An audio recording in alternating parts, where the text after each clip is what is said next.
Au cœur de nos cellules, dans le noyau, se trouve l'ADN, le support de l'information génétique. L'ADN est constitué d'une suite de lettres, de nucléotides, A, T, C ou G, dont la séquence très précise correspond à l'information génétique. Lorsque cette séquence est modifiée, cela peut entraîner des mutations provoquant l'apparition de maladies génétiques que nous étudions ici à Paris au sein de l'Institut Imagine. Dans l'équipe du Dr Anarita Michaud, nous développons les nouveaux traitements de demain afin de soigner ces patients. Pour cela, nous utilisons les techniques révolutionnaires de l'édition du génome. La technique d'édition du génome, CRISPR-Cas9, ou plus communément appelée les ciseaux moléculaires, a été récemment distinguée par un prix Nobel en 2020 pour les travaux portés par le professeur Jennifer Doudna et Emmanuel Charpentier. Mais alors, comment ça marche ? Cette technique s'inspire du système naturel de défense des bactéries contre les virus. Au cours des dernières années, les chercheurs ont détourné ce système afin de nous permettre de modifier la séquence d'ADN défectueuse en cause dans une maladie. Ce système est constitué de deux modules. Un ARN guide qui agit comme un GPS pour cibler précisément les séquences de lettres à corriger et la protéine Cas9 dont le rôle est de couper l'ADN dans la région ciblée, d'où son surnom de ciseaux moléculaires. Une fois l'ADN coupé, un système naturel de réparation de la cellule entre en action pour ressouder les extrémités des brins d'ADN au niveau de la coupure. Deux types de stratégies sont alors possibles. Soit on se contente de couper la séquence défectueuse pour inactiver le gène malade, soit on insère une nouvelle séquence pour corriger le gène et rétablir sa fonction. L'arrivée du base editing permet ainsi de corriger des erreurs dans la séquence d'ADN de la même manière que l'on corrigerait une faute d'orthographe dans un texte.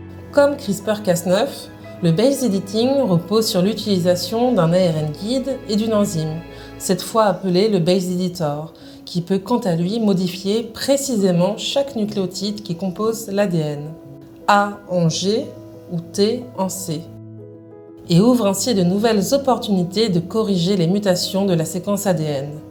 Cette technique, beaucoup plus précise et plus efficace, montre des résultats très prometteurs dans le laboratoire.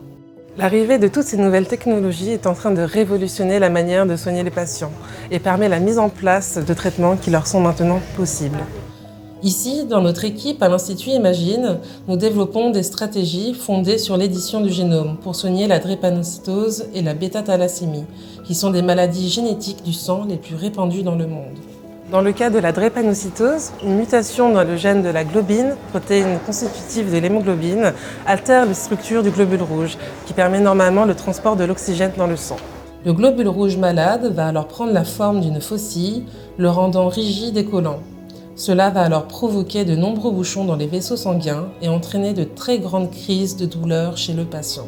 L'arrivée de toutes ces nouvelles technologies d'édition du génome peut révolutionner la vie de ces patients. Nous nous retrouvons aujourd'hui avec Anarita Michaud, directrice de notre laboratoire. Bonjour Anarita. Bonjour. Comment ça va? Ça va et toi? Oui. Bon alors, qu'est-ce que tu en penses de l'édition du génome? So, Anne, I think that genome editing is a very important technology that has been developed 10 years ago, but now we are using it to develop gene therapy approaches. And this is very important, particularly for us who are working on beta hemoglobinopathies, sickle cell disease and beta thalassemia. We have more than 20,000 patients with drepanocytosis, for example, and so we need to find a very effective treatment for all these patients. And on top of that, we also need to have some therapies that are not very expensive. So the idea with genome editing is that the tools that we and others are developing are really probably much cheaper compared to the current tools.